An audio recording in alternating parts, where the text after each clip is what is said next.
But before I say it, I just got to say that this show is, I cannot think of a better example of the fact that the funniest, most effective comedy is in animation. It's really, as a show like this, it's really spectacularly fun and funny, and everybody in the family can sit around and watch it, and that is a wonderful thing to have, I say, as someone who has a family. But this show, it really knocks me out how good it is. Let's see, I kind of have to say It's About Time would be the episode with Doofenshmirtz and his new little panda nemesis that Harry becomes jealous of, and they have a little music video montage together, and it's... I just think it's time we took a break and started fighting other people.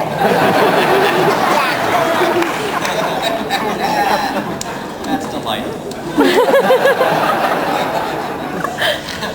Clearly, there's lots of love for the show in the room. I'm sure people want to know when they can see stuff outside of the show, a little merch.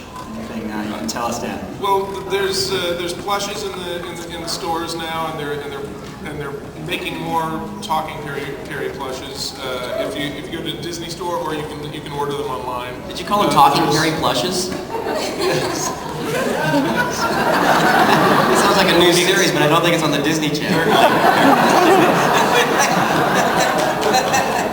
And there's books available. You go to Amazon.com. There's books, and we're having a big rollout of more toys and stuff. I think spring is when it's planned. Right? I got the T-shirts at Walmart, towels at Target.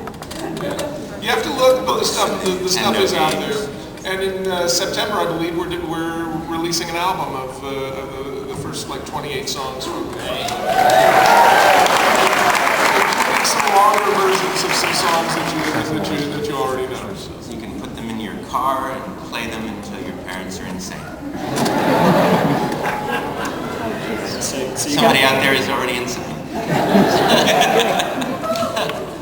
You guys all gave us a little taste of your character voices. Can you tell us a little bit? Can each of you speak to how you are like or not like your character? Well, Doofenshmirtz is really just a voice that I did when I was playing with my sisters when we were little, when we would play pretend games, and I would be the evil guy and they would be the superheroes. I would always talk like this to them, so my sisters laugh because they just think it sounds like me. So I guess we're similar in that. There's some portion of my personality that is that guy. Yeah, Monogram was originally, I thought of him as Walter Cronkite. Sadly just passed away. I thought Monogram should be the most trusted man in America. So whatever part of me admired Walter Cronkite, who I grew up with, and I thought he was just a stunning guy. That's kind of what comes out in Monogram for me. Just a genuine, honest, good, true, good guy. I actually built a roller coaster in my backyard this afternoon, so that's funny you should ask that question. No, I just, whenever I got for Phineas to do the voice, I wanted something fun and energetic, which is what I try to be most of the time. I have a lot of energy, and I seek adventure, so I guess that's how Phineas and I would be somewhat alike. I'm really just like my character, a cynical, ungrateful teenage girl, so... That's her dad down there, Martin Ellison, one of our writers. Can you confirm that? Yes. Okay, so me and Carl, we kind of look alike, so that's one thing. And we both enjoy a good, rousing game of Rock Band, so, that's all I got. With Harry, there's a certain unexpected quality to him, where he's this rather boring, odd little creature that doesn't really do very much, and you don't expect very much. And then all of a sudden, there's this flip and this change, and when he becomes something completely different from what he appears to be. And I do relate to that because, I walk around my boring life. It's very uneventful until I walk into the studio and start up with the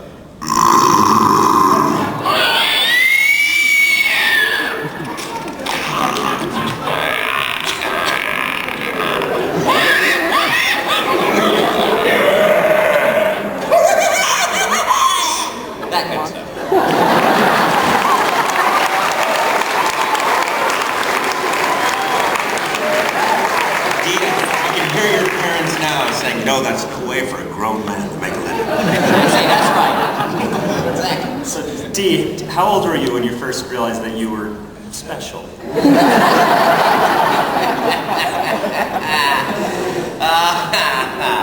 You know, I started doing the weirder stuff vocally in my 30s a while ago. But, you know, in a way, I'm really a very normal, not very interesting person, and I treasure that. Because that's my happiness, you know? You got your family and you got your relationships you have, and that's what's important, and that's what makes you happy. And then you've got this weird fun thing that you do that brings bread on the table, and that's my fun. So I kind of got it all. That's very, very lucky to have that. Since there's no real preconceived notion about what a platypus sounds like, how did you come up with the sound for Perry? Well, you start with a creature like that, you just look at it, and you know it's not going to be something loud or particularly jarring. And then it's not going to quack like you told me you listened to reference material. You guarantee me that was a platypus sound. That's not what they really sound like? uncomfortable moment. We have been had. Yes, you have. Yeah, but obviously they wanted something that's very unobtrusive and simple and quiet, and so I think we messed around with it a little bit, and finally together arrived at just that little trill thing that he does, just again and again and again, which is normally just a reprint of the first thing I did, and they just signed me a check and sent it to me, which is I'm kind of living the dream there, I guess. How many people out there can do the Perry noise? Got a few? I want to hear everybody. I just want to hear everybody try it once, even if you don't do it very well. Just at the count of 3, everybody try a Perry noise. Do that for 1, 2, 3. Yeah. Okay, thanks.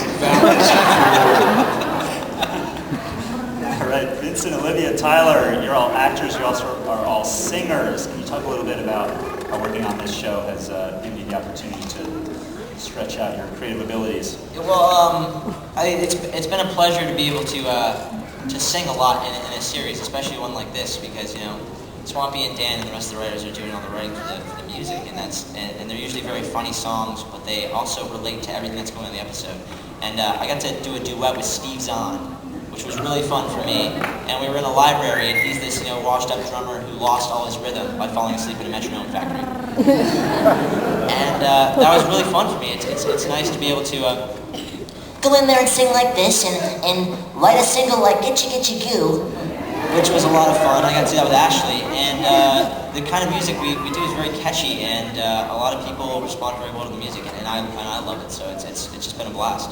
I mean, it's so much fun working on the show because a lot of people don't know that, like, the characters themselves not only are singing the songs or whatever, I actually helped co-write some of the songs for the show. And I also record, like, the demos when, like, Ashley has a song. Kind of do that beforehand before she gets them. So it's fun just working behind the scenes and in front of the scenes. So It's nice having a voice as strong as Olivia's, just sort of at our beck and call when we need a female to put a temporary track down. We just say, hey, Mark, can you bring Olivia in and have her sing this? They asked me originally when female voices came out. It just wasn't working out as well.